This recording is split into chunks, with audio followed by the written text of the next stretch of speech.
I've been a cop for over a decade, and I've seen my fair share of horrors in this line of duty.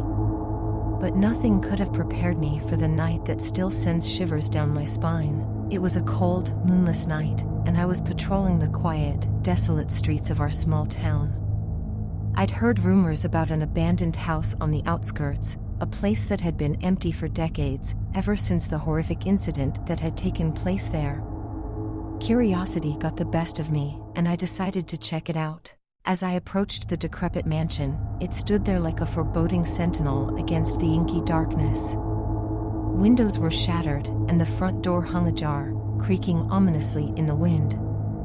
I parked my patrol car a few yards away, took a deep breath, and cautiously made my way inside. The air inside was heavy, suffused with the musty scent of decay and despair. My flashlight pierced the shadows as I ventured deeper into the house. Every step I took seemed to echo through the empty halls, a stark reminder of the life that once thrived here. As I moved through the first floor, I heard faint whispers, like hushed voices conspiring in the darkness. I dismissed it as the wind playing tricks on me, but the unease lingered. I made my way upstairs, my footsteps disturbing the layers of dust that had settled over the years. In one of the bedrooms, I stumbled upon old photographs scattered across the floor.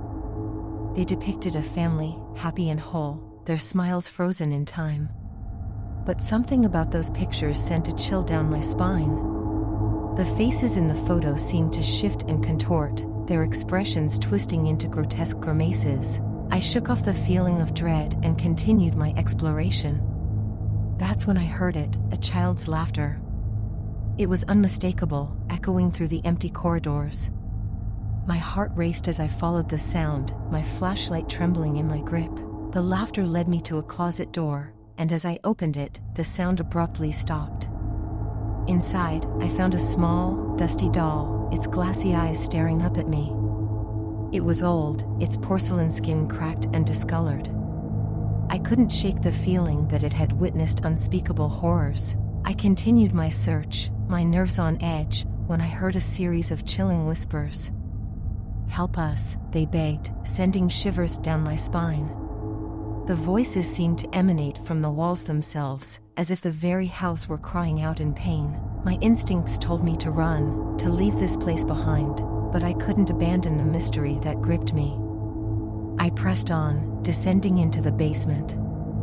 The air grew colder, and the whispers grew louder, a cacophony of despair. In the dim light, I saw them, apparitions of the family from the photographs, their faces twisted in anguish.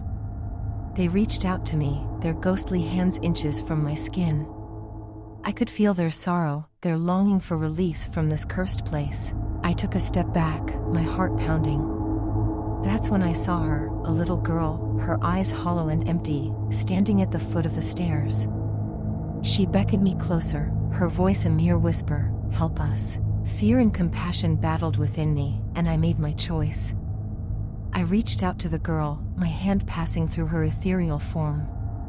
The moment I touched her, a rush of images flooded my mind, images of the family's gruesome demise, trapped in this house by a malevolent force. With every ounce of my strength, I pushed against the darkness that held them captive. The house shook, its walls groaning in protest.